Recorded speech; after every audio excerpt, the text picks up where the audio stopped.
મિત્રો, crack economics and statistics દ્વારા આયોજિત સમગ્રલક્ષી અર્થશાસ્ત્રની વ્યાખ્યાન શ્રેણીમાં હું આત્મન શાહ આપ સૌનું સ્વાગત કરું છું. આજે ભાગ 20માં આપણે આઈએસએલએમ દ્વારા સમતુલા, રાજકોષીય નીતિ અને ક્રાઉડિંગ આઉટ અસર વિશે ચર્ચા કરીશું. જેમાં આપણે સૌપ્રથમ આઈએસએમ દ્વારા સમતુલા કેવી રીતના પ્રાપ્ત થાય છે, રાજકોષીય નીતિ અપનાવવામાં આવે ત્યારે સમતુલામાં કેવા ફેરફારો થાય છે અને ક્રાઉડિંગ આઉટ અસર એટલે શું, આ તમામ વસ્તુઓ આપણે આકૃતિ દ્વારા સમજીશું. આપણે જાણીએ છીએ કે આઈએસએલએમ રેખાનો ખ્યાલ જીઆર હિક્સ સાથે સંકળાયેલો છે. તમે આકૃતિમાં જોઈ શકો છો કે એક્સ અક્ષ ઉપર રાષ્ટ્રીય આવક અને વાય અક્ષ ઉપર વ્યાજદર છે. આઈએસ રેખા એ વસ્તુ બજારની સમતુલા દર્શાવે છે, જે રૂંઢળ ધરાવે છે, એટલે કે વ્યાજદર અને રાષ્ટ્રીય આવક વચ્ચે વ્યસ્ત સંબંધ છે, જે આપણે IS1 રેખા દ્વારા આકૃતિમાં દર્શાવ્યું છે.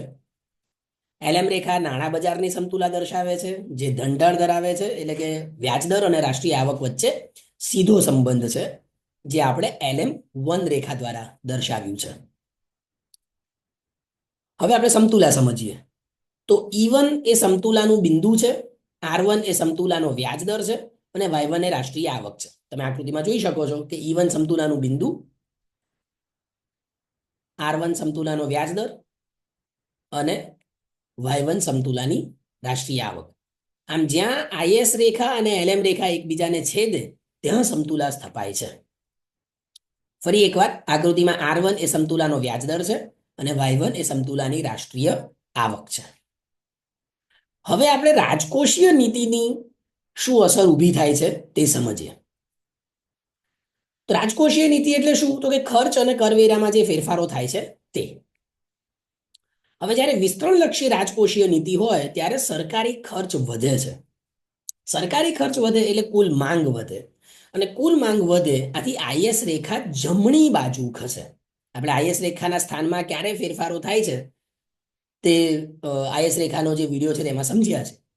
એટલે હવે આપણને નવી IS રેખા જમણી બાજુ મળે, જે IS2 દ્વારા દર્શાવી છે. હવે સરકારી ખર્ચ વધે છે, IS રેખા જમણી બાજુ ખસે છે. હવે જો સમાન વ્યાજ દરે સમતુલા સ્થપાય તો એ ક્યાં આવશે? E3 બિંદુએ આવશે.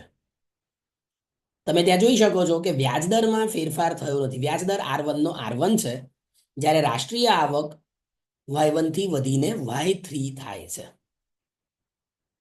પણ અહીં તમે જોઈ શકો છો કે E3 બિંદુ એ ખરેખર સમતુલાનું બિંદુ નથી. આથી શું થશે? સરકારી ખર્ચ વધવાને કારણે આવક વધે છે, આવક વધવાને કારણે નાણાંની માંગ વધે છે, અને નાણાંની માંગ વધે, નાણાંનો પુરવઠો સ્થિર રહે તો વ્યાજદર પણ વધે છે. એટલે હવે વ્યાજદર R1 થી વધીને R2 થાય છે અને આપણને E2 બિંદુએ સમતુલા મળે છે. તમે જોઈ શકો છો કે વ્યાજદર અહીં R1 થી વધીને R2 થાય છે અને સમતુલા આપણને અહીં E2 બિંદુએ મળે છે, જ્યાં આવક Y2 જેટલી છે. એટલે શું થાય છે? ઊંચા વ્યાજદરે નવી સમતુલા E2 બિંદુએ મળે, જ્યાં રાષ્ટ્રીય આવક Y2 જેટલી થાય. એટલે આવક Y3 થી ઘટીને Y2 થઈ. તો હવે આ ખ્યાલ શેની સાથે સંકળાયેલો છે? ક્રાઉડિંગ આઉટ અસર સાથે. શું થાય છે તે આપણે સમજીએ. આપણે જોયું કે સરકારી ખર્ચ વધવાને કારણે વ્યાજદર વધે છે. હવે વ્યાજદર વધે તો મૂડીરોકાણ ઘટે, મૂડીરોકાણ ઘટે એટલે કુલ માંગ ઘટે, અને કુલ માંગ ઘટે એટલે રાષ્ટ્રીય આવક ઘટે. એટલે ખરેખર શું થવું જોઈતું હતું? વિસ્તરણલક્ષી રાજકોષીય નીતિના કારણે આવક Y1 Y3 જેટલી વધવી જોઈતી હતી. તમે આકૃતિમાં જોઈ શકો છો આવક કેટલી વધવી જોઈતી હતી? Y1 Y3 જેટલી, આટલી વધવી જોઈતી હતી. પણ થયું શું? રાષ્ટ્રીય આવક વધી વિસ્તરણલક્ષી રાજકોષીય નીતિના કારણે, તેના કારણે વ્યાજદર વધ્યો, અને વ્યાજદર વધવાને કારણે મૂડીરોકાણમાં ઘટાડો થયો, અને મૂડીરોકાણ ઘટ્યું એટલે રાષ્ટ્રીય આવક ઘટી. એટલે હવે રાષ્ટ્રીય આવક ખરેખર વધી કેટલી? માત્ર Y1 Y2 જેટલી. તમે આકૃતિમાં જુઓ, ખરેખર વધવી જોઈતી હતી Y1 Y3 જેટલી, પણ વધી કેટલી? Y1 Y2 જેટલી. તો આને આપણે શું કહીએ છીએ? ક્રાઉડિંગ આઉટ અસર.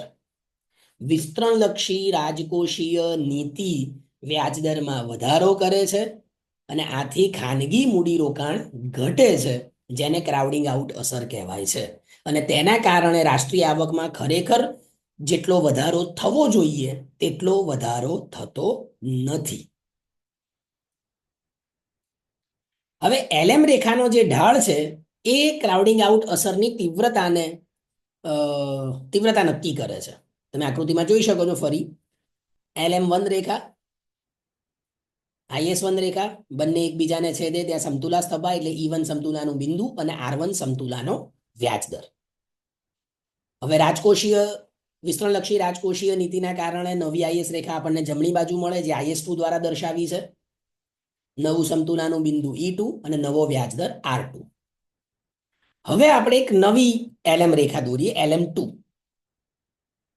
હવે તમે આકૃતિમાં જુઓ, LM2 રેખાનો ઢાળ LM1 કરતા ઓછો છે. LM2 રેખાનો ઢાળ LM1 કરતા ઓછો છે. આથી ત્યાં સમતુલા કયા બિંદુ આવે છે? E3 બિંદુએ, અને વ્યાજ દર કેટલો થાય છે? R3. આમ LM રેખાનો ઢાળ વધુ હોય કે જે LM1 રેખા દ્વારા દર્શાવ્યું છે, તો વ્યાજદરમાં વધારે વધારો થાય છે અને મૂડીરોકાણમાં એટલો વધારે ઘટાડો થાય. આથી ક્રાઉડિંગ આઉટ અસરની તીવ્રતા વધારે હોય. LM1 રેખા ઉપર ક્રાઉડિંગ આઉટ અસરની તીવ્રતા વધારે છે.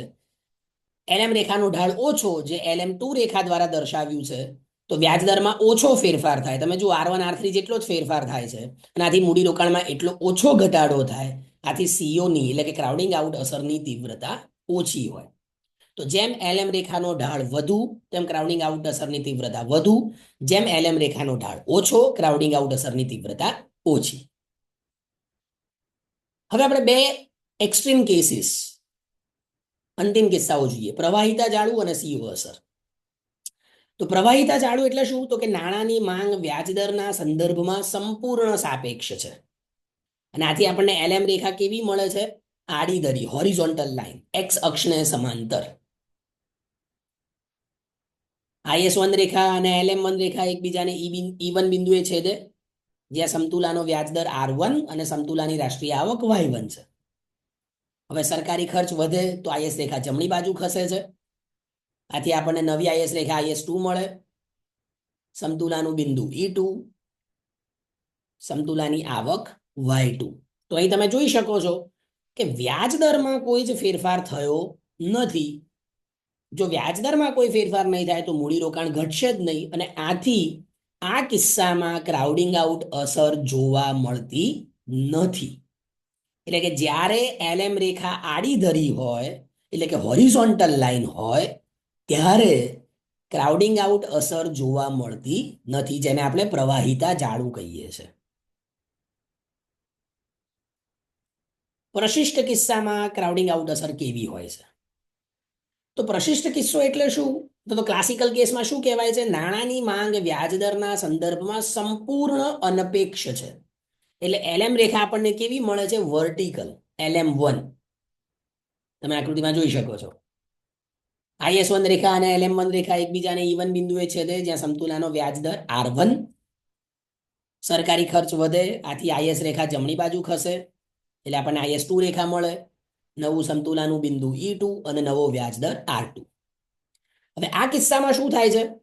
આવકમાં કોઈ જ ફેરફાર થયો નથી. તમે જોઈ શકો છો, આપણે E1 બિંદુથી E2 બિંદુ તરફ જઈએ તો માત્ર વ્યાજદર વધે છે, આવક Y1 ની Y1 છે. એટલે કે સરકારી ખર્ચમાં જેટલો વધારો થાય છે તેટલો જ ઘટાડો ખાનગી મૂડીરોકાણમાં થઈ જાય. આથી આવકમાં ફેરફાર ન થાય. સરકારી ખર્ચમાં 100 રૂપિયાનો વધારો થાય તો સામે મૂડીરોકાણ 100 રૂપિયા ઘટી જાય છે. આથી કુલ આવકમાં કોઈ ફેરફાર થતો નથી. અને આ કિસ્સામાં વિસ્તરણલક્ષી રાજકોષીય નીતિની કોઈ જ અસર જોવા મળતી નથી. એટલે કે વિસ્તરણલક્ષી રાજકોષીય નીતિ બિન અસરકારક છે પ્રશિષ્ટ કિસ્સામાં, જ્યારે વિસ્તરણલક્ષી રાજકોષીય નીતિની અસરકારકતા સૌથી વધુ છે જ્યારે એ પ્રવાહિતા જાળાના કિસ્સામાં આપણને જોવા મળે છે. એટલે અહીં આપણને શું મળે છે? CO અસર, ક્રાઉડિંગ આઉટ અસર મહત્તમ, સંપૂર્ણ ક્રાઉડિંગ આઉટ. જેટલું સરકારી ખર્ચ વધે એટલું જ ખાનગી મૂડીરોકાણમાં ઘટાડો થાય છે. તો આમ આજના વ્યાખ્યાનમાં આપણે ISLM દ્વારા સમતુલા, રાજકોષીય નીતિ અને સમતુલામાં ફેરફાર અને ક્રાઉડિંગ આઉટ અસર વિશે ચર્ચા કરી. જો આ વિડીયો આપને પસંદ આવ્યો હોય તો આપ તેને લાઈક કરશો, શેર કરશો અને સબસ્ક્રાઇબ કરશો. ધન્યવાદ.